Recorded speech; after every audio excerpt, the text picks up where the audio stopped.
There's a lot going on down here in terms of action on the Senate floor and in committee, but rather than talk about that, what I'd like to talk about for a minute in terms of a wrap-up of the week is what's not happening. And what's not happening is the budget. And I thought it might be helpful to give you a little background of what's going on, because people are saying to me, why aren't you doing something? Why isn't the budget being adopted? Why all this crisis? And the answer is there's no good answer as far as I can tell. It's outrageous and irritating, and frankly, it's embarrassing what's going on. But here's the situation.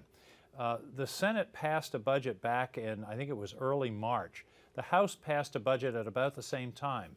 Typically, what happens then is the two houses have what's called a conference, argue about it, make compromises, settle their differences. A small group of Republican senators in the Senate, however, kept objecting to even having a conference, and the House didn't appoint conferees either. So basically, we've gone 4 or 5 months with no action in terms of getting together to try to talk this out. There were discussions between the president and a group of Republican senators that went through the early part of the summer. Apparently that broke down in August. Nothing's going on there. And in the last few days, the House has tried to figure out what they're going to do.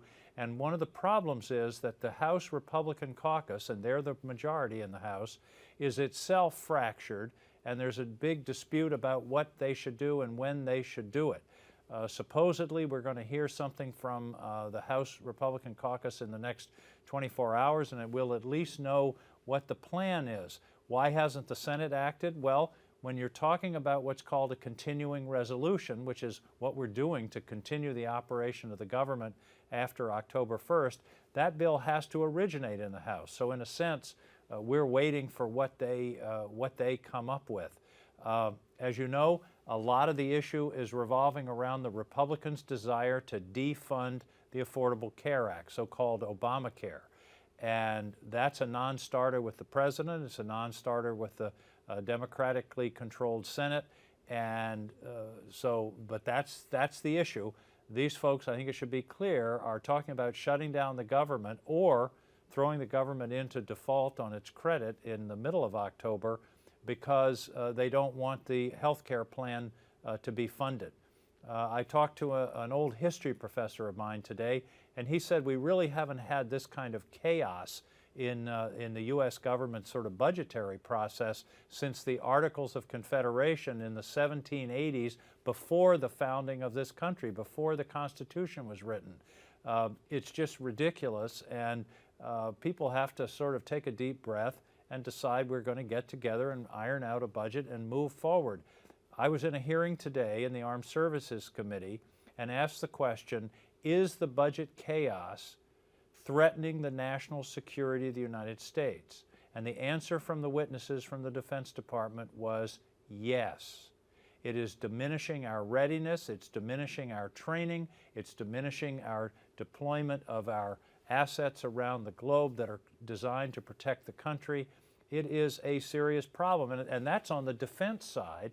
We've also got the problem in Maine and other states of programs like Head Start and the national parks and Portsmouth Naval Shipyard and federal workers throughout the state and the country. It's a mess. And as one of the witnesses said today, it's not so much what the number ends up being, although that's important, but the fact that there's so much uncertainty and it's so chaotic. And that's what's really frustrating. I am doing everything I can, talking to my colleagues, trying to poke people toward some kind of agreement, but you can't make people agree if they fundamentally don't want a solution.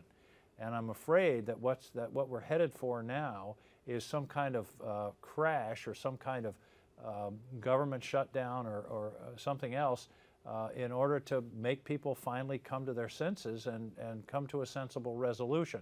Now, everything I've said may be incorrect within the next few hours. There may be some movement toward a solution, but right now it doesn't look good. It's very disappointing, and there really is no excuse for it. I think you have to focus on the fact that there is this small group of people who not only don't want to fund Obamacare, they really don't want the government to work. And to them, a shutdown is a kind of success. And I think that's disturbing, that people who see gridlock and our inability to face our problems, to do something as simple as pass a budget, who see that not doing that is some kind of success, I think is very dangerous for the country. So that's the situation as I see it right now. Hopefully in the next 10 days we'll see some movement, but right now it's not a happy picture, and I can tell you it is extremely frustrating. But you know, we always, I'm a congenital optimist, and it may take a few bumps in the road, but I am hoping that we'll come to some kind of resolution. The next question is, what will the resolution look like? What will the amounts be? And of course, the question after that is the debt ceiling debate that will take place in the middle of October, and that's a separate issue which I'll address perhaps next week if we can just get through this budget issue. Thanks for being with us, and keep following the news, and keep the pressure on. We're trying to get her done.